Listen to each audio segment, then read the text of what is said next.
Blackouts iespējams arī Latvijā, un pie tā vainīgi ir saules paneļi. Kā notiek saules enerģijas nodošana tīklā?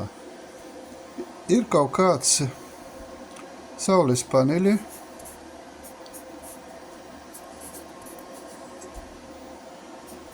invertors,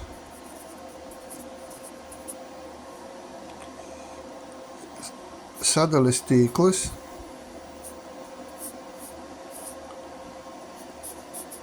ģeneratori sadales tīkla,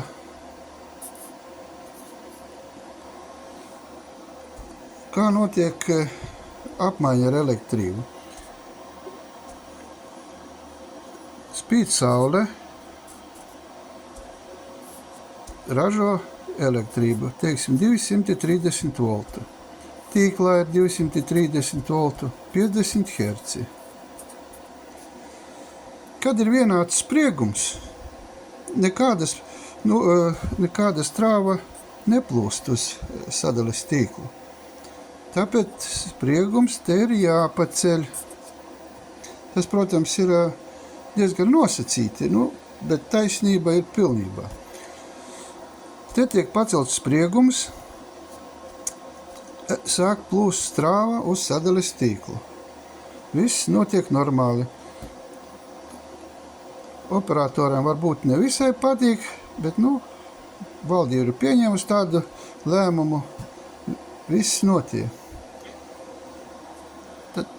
Tad sarodas daudz gudrīšu, kas saliek saules paneļus.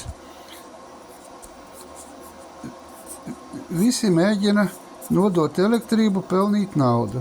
Te jau spriegums ceļas arvien lielāki kaut kur jau. Operators sadales tīkla sāk atslēgt ģeneratorus, paliek viens ģenerators tikai, visu nodrošina slodzi mājām, nodrošina saules paneļi. Sistēma it kā visa strādā. 50 herci iet uz invertoriem. Sistēma darbojas. Un tad uznāk negaisa mākonis, saules nav, spriegumi vēl kaut cik turas, bet jaudu izdot vairs nevar invertori. Attiecīgi, lai palaistu papildus ģeneratoru, kurš tika apturēts, vai slodze samazināt ierosmes, notiek tas, ka mājas slodzi prasa, saules paneļi vairs nevar nodrošināt slodzi. Viens ģenerators nevar nodrošināt slodzi, tas no pārslodzes arī atslēdzas. Pazūd 50 herci uz invertoriem, tie pilnībā pāriet uz nulli.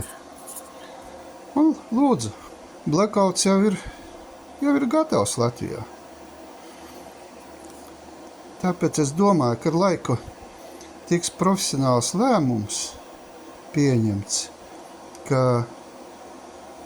tiks ierobežoti invertori, kas sasniedzot kaut kādas jaudas, tiks vienkārši atslēgti. Un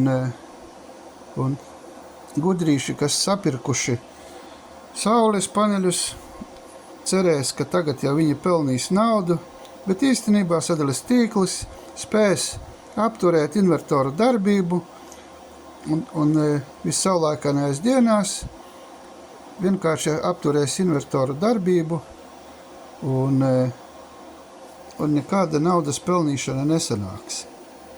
Paldies!